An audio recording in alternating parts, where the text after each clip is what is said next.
Hello everyone, my name is Rafał Pocztarski and my today's presentation is called Fullstack is not enough in the era of DevOps, Docker, Kubernetes, Terraform, and this is not etc. This is actually etcd, it's another technology that is very relevant today.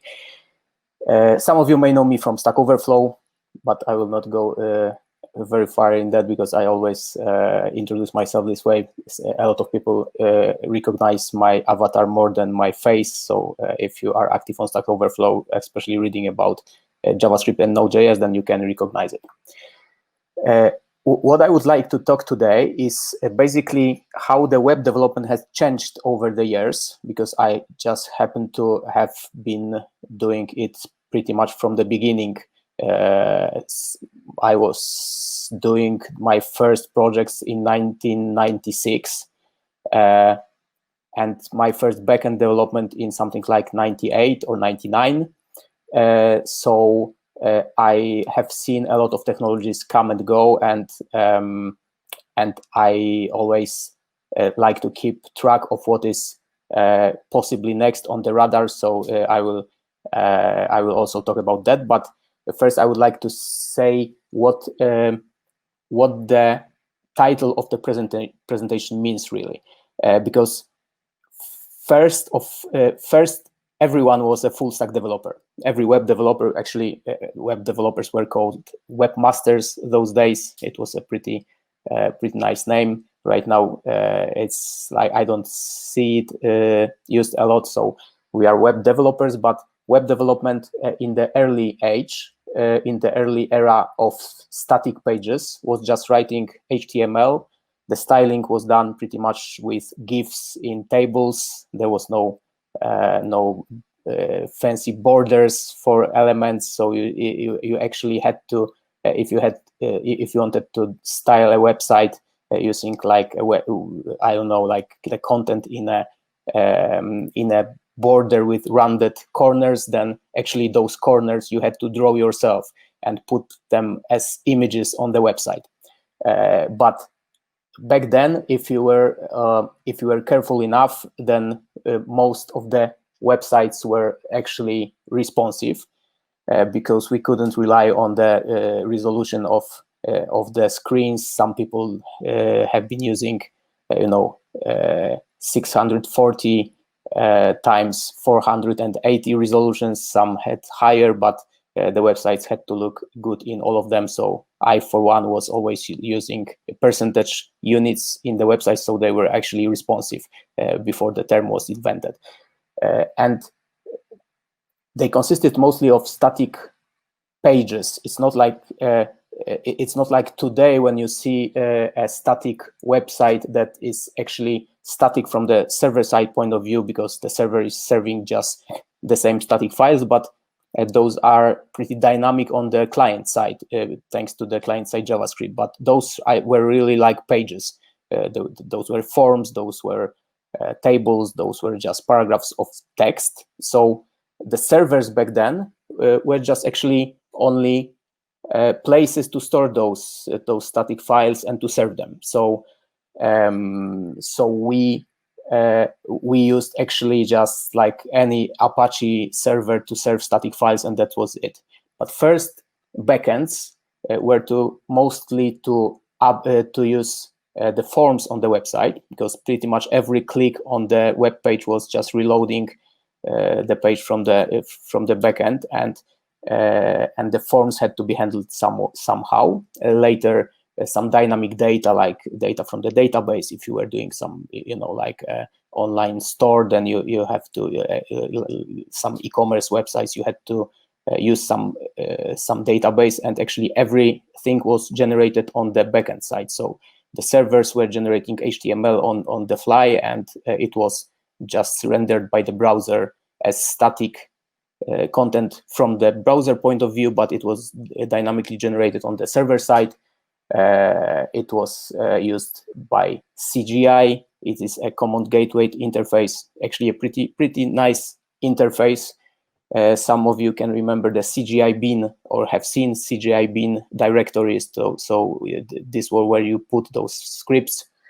I was doing them mostly in Perl, but but there were you could actually write it even in C or in Bash scripts. I actually wrote some backends that were just Bash scripts or C programs for better performance, and it was actually quite interesting to develop the backends that way, because you could create some prototypes very fast.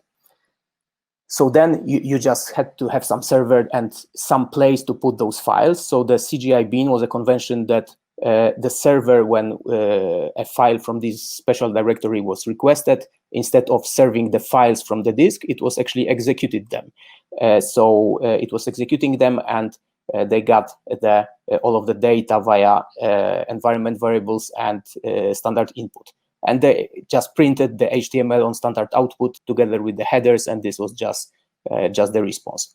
And every time you hit the same endpoint, the program was like restarted from the beginning. So it was stateless.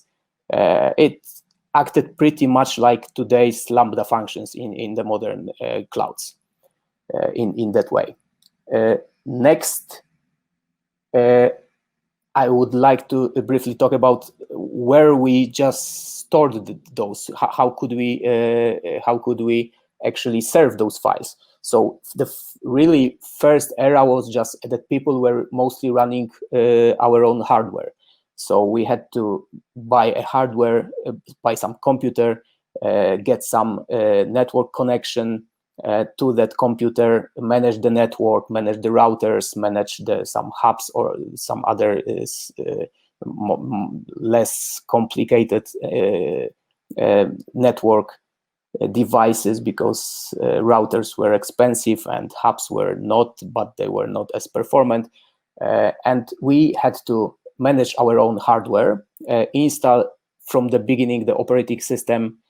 Some people use BSD, SunOS, Linux. I mostly used Linux on my own servers, and I worked at the time on SunOS and Solaris servers, but all of them were basically having Apache HTTPD, Perl. Some were using PHP for the backend runtimes. Of course, the Apache was optimized with some mod Perl and mod PHP modules to make it faster, and no longer making it really stateless. So it had some advantages and disadvantages, but you just had to do everything yourself, from the network connection, from the cable from your network provider to the hardware. You had to listen to the fans on the CPU if they are not spinning fast enough to replace them before the CPU overheats, and the disk drives, if they sounded funny, then you had to be prepared that they are dying and things like that. So it was a lot of things on your mind other than just creating the software. You had to manage a lot of things by yourself. Then the next era was shared hosting, and people were just putting those HTML files and PHP files via FTP on some other people's servers, and those were mostly not secure at all. It was just one. If you wanted to in your own backend code, you could just read anything on the server usually, because it had to be word readable, so the Apache could read it and execute, and Apache was usually run by a nobody or HTTPD user in the operating system, a very low privileged user, so that any exploit would not be very very devastating to the server. But it meant that the Apache had to be able to read your own backend code, and usually you had there, for example, database passwords. So it was very hard to get secure, and users were not really. It was the case that on the Linux system or BSD or Solaris, those systems had pretty good separation of the users, but you had to make your scripts readable by the server, and if everyone had to make their scripts readable by the server, it meant that your scripts could read other scripts, really. Another idea was using, so this was like the first idea of cheap hosting of your own websites, and it was pretty good for static websites, not very good for dynamic websites with some backends, because the server, anyone could like bring down the server, and your website was not functioning because you had to share it with a lot of people to make it cost effective. If you were serious, then going from your own servers, you were going for collocated servers, so that instead of keeping your own hardware in your own office and getting a very good network connection, you were just bringing your own hardware to those collocated data centers, where they were just renting you a rack for your server and the network, and you were putting actually your own hardware there. So you had to pass some security and show that this is your server, and they were secured, and you could work on your server, usually paying a lot of money. And I know about it not because I was in such a collocated place, but when I was working in the late 90s on remote servers from Poland in the United States, then the client told me that, and actually I had the task of updating the SSH server on the server, the SSH daemon, SSHD, by which I was connecting to the server. So I knew that if I do it wrongly, then I would never be able to connect it to it again to fix it. So I was just basically, cutting the branch of the tree that I was sitting on. And they told me to not screw it up, because in that case, someone would have to take a plane to fly to the collocated place where the server was running, and physically reinstall the operating system, sitting there and paying a lot of money for the trip and for the time and for even being in the data center. So it was better that at least you didn't have to have your own great internet connection or like UPS, some redundant power, but you still were buying your own servers, and this was very difficult to predict how you have to scale, because it was not like you could change the idea of how many servers you have in a minute. You have to really buy those servers, and they were really expensive. So the next idea was that the servers were actually rented, so that you didn't put your own server on the rack, but you just actually was renting one of those that were there already. So it was much easier than buying your own hardware, but you had to do all of the other work pretty much the same. You had to install your own operating system, you had to keep it updated, you have to patch the system, to install and provision every software that was there. And so the work was really the same, but it was easier to rent it than to buy it. But it was still your own, and no one else was using those particular servers that you have rented. So another good idea, and this was actually a very good idea, virtual private servers, where when they came out, it was shocking how cheap they were, because you were not renting the entire machine, but you were renting a little part of it. And the real machine was running some virtualization software that was presenting as multiple little servers. So one big server were running like a lot of virtual private servers, and you could rent them very cheaply. But you still had to manage everything yourself. You had to install the operating system. The installation itself was usually pretty easy, but you had to install all of the software yourself. Some time later, it was made easier, but still you were just the administrator of the system. And at that point, usually going to the presentation title of full stack, what the full stack really meant at that point.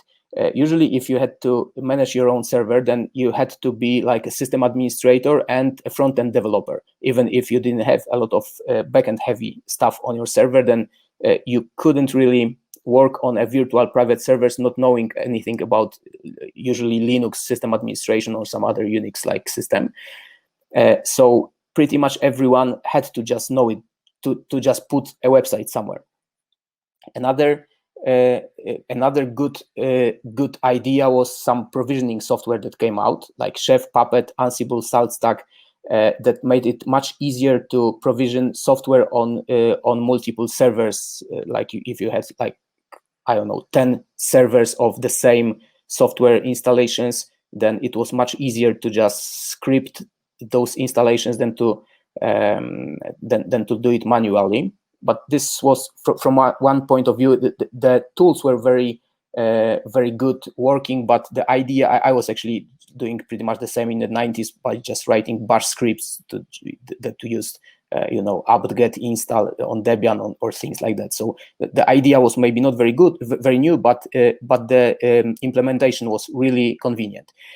And then came what I call a Heroku era, which was actually pretty amazing time, because now everyone was able to very quickly create a backend for their server or to serve the front end. And what I not only Heroku but also Netlify, Compose for databases, Mailgun for transactional emails, Cloudinary for handling images. Those are excellent single-purpose services, like Unix style, that one tool does one job but very well. And what I call it is the Arduino of computing. So you can just, like, if you want to do some electronics, then if you get Arduino, then you can start pretty much in 5 minutes and do something nice and very exciting. But it's not the case that real world electronics is being built from Arduino. So at the same time, what was really not very nice to work with was the Amazon Web Services, Azure, and Google Cloud Platform. And what I call it is that while Heroku and Netlify are like Adafruit Industries, which is a website to get very nice to work electronics like Arduino and stuff that can interact with it, and AWS and Azure and Google Cloud Platform are more like DigiKey Electronics, where it's not a very nice website. It's not very intuitive. The hardware there is not very nice to work with, but it just has every hardware that you can buy for electronics and for like real electronics, where if you do some, I don't know, a microwave oven, then you are probably getting your parts from somewhere like this, and you are not actually putting Arduino in there. Not that it wouldn't work, but it would be much more expensive, and you couldn't source your parts as well as using real distributor of pretty much all of the parts in the world. And so this is what I really called AWS and Azure and GCP. It's like real world building factories. It's not easy, it's not fun, it's not nice, it's very complicated, it's not created to make it exciting, but you can pretty much do everything there. Then there were LAMBDA functions, which is also a very nice idea, but it is actually quite a heavy abstraction, and only supported runtimes can be used there, so you cannot use a language that is not supported. But then, which is right now very popular, Docker came out, which is nothing new if you know Solaris, but very new if you only know Linux. And now you can not only package your own backend very conveniently, but you can also put your own runtime there, and you no longer need to care if the server supports your runtime or your language or version of whatever it is, like Node.js or Dino or I don't know, or a Java virtual machine version that works with your code or anything like that. You just put you containerize your backend, and it works everywhere where Docker works. But and also the Vagrant were much more popular back then, but now maybe less, usually for development, but some people also used it for deployment on the servers. Docker Compose, which is an abstraction of using multiple Docker containers to run them in sync when you use especially microservices, but also in one Docker container you can have your backend, in another a database, in another a queue, or anything like that, a message queue.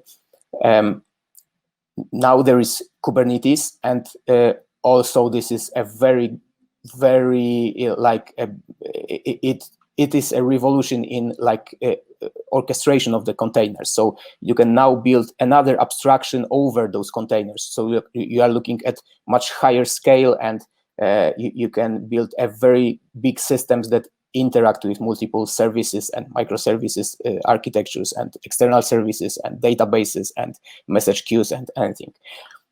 Also, there is Terraform that you can use to create infrastructure as code. So instead of manually provisioning services, you are actually writing code that describes your infrastructure, and you can version it, you can put it on GitHub, you can make a pull request to change the number of servers or things like that. It's it's quite complicated.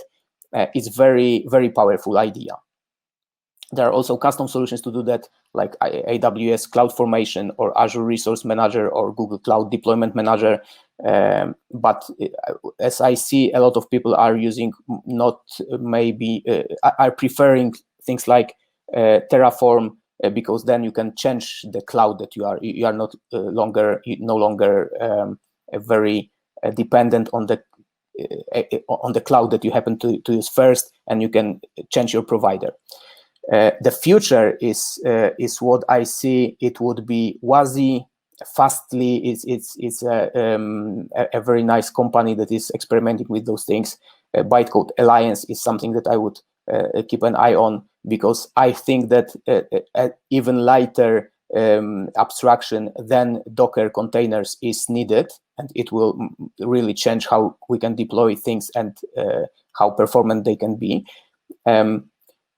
So this is basically what I presented. Maybe at the end, I will just say that how it relates to the original idea of that full stack is not enough, because today I think that people calling themselves full stack developers are usually front-end developers who also do backend development, but only like writing Node.js code or maybe Python or other language and runtime.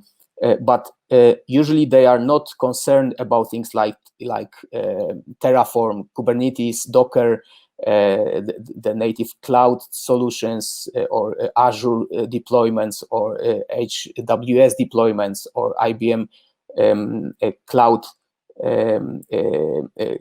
platform. And but it's easy today to create, I don't know, a website using with a simple backend on Heroku and deploy it in 2 clicks from GitHub. But usually what I see that very large organizations rarely use Heroku for deployment of their production code. So at some point, if you really want to be full stack in a way that you just like, or what I sometimes call a even fuller stack, is if you just want to be able to work on everything from your front end back on every level of abstraction, using some backend APIs that your front end directly connects to, but also what you do with those backend APIs, how you deploy them, how you can deploy them on AWS, how you can deploy it on Azure, how you can create microservices architectures that connect with some message queues, like, I don't know, RabbitMQ, or other queues, and how to manage multiple instances of the same servers to scale them, how to scale it up, how to scale it down, how to, the difference between scaling out, and there is so many things to keep an eye on right now, also because the traffic that you sometimes have to handle is so great. Most of the big deployments right now are using microservices architectures, and this is not something that you usually start with when you create some simple node backend on Heroku.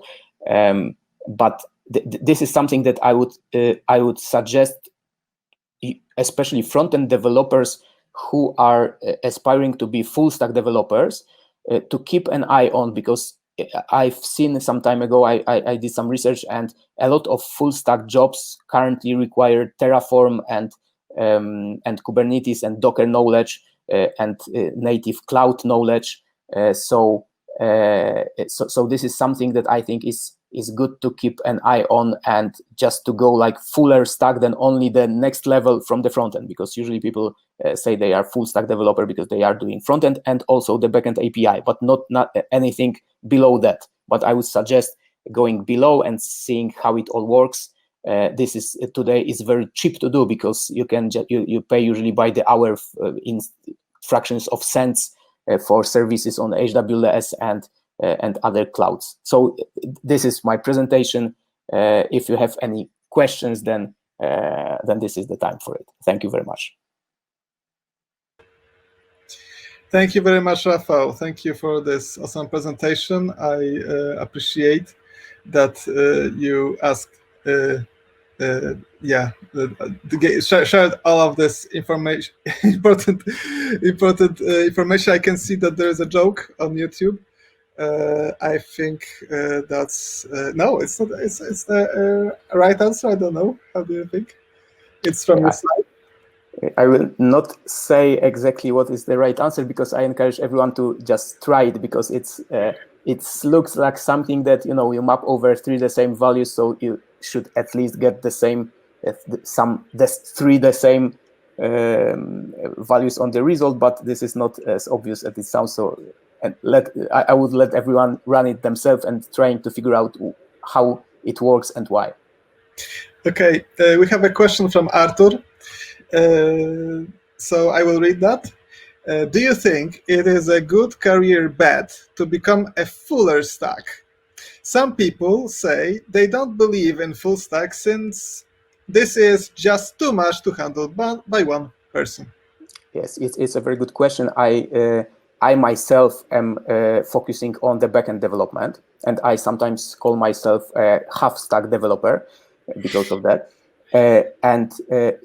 Basically because I think that being a very good front-end developer is like a full-time job, and this is a lot is going on, and you cannot just focus on only one framework like Angular. You need to React, Vue, some newer things like Svelte or Marco, and there are things that you cannot just learn once and use for many years. But I think that if you are going full stack just one level down, then it would be very good to just know more stuff below that, because not to be even an expert with that, but just to be able to understand what is a cloud formation, what is Terraform, how to create some simple Kubernetes configuration for your own containers, how to containerize your application, how to run Docker Compose to quickly check it before deployment. So not to be an expert DevOps or backend developer, but to not only see the one level below the front end, being the usual backend API, but just basically understanding what is going on below that. I don't think that anyone could be an expert of everything. You cannot be, the jack of all trades and master of none. But I think that a basic idea of every level of the stack that you are working on is very useful.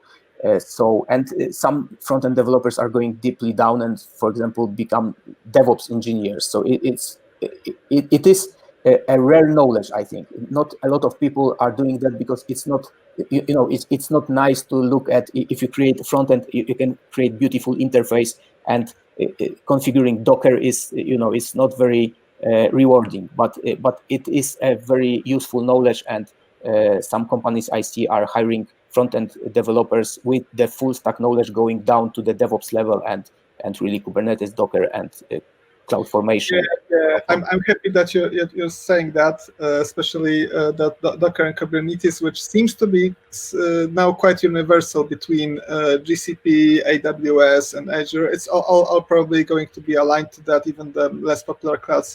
So yeah, that's well. Still, it's a long subject. So I hope we can talk on that during the networking. So I hope to see you.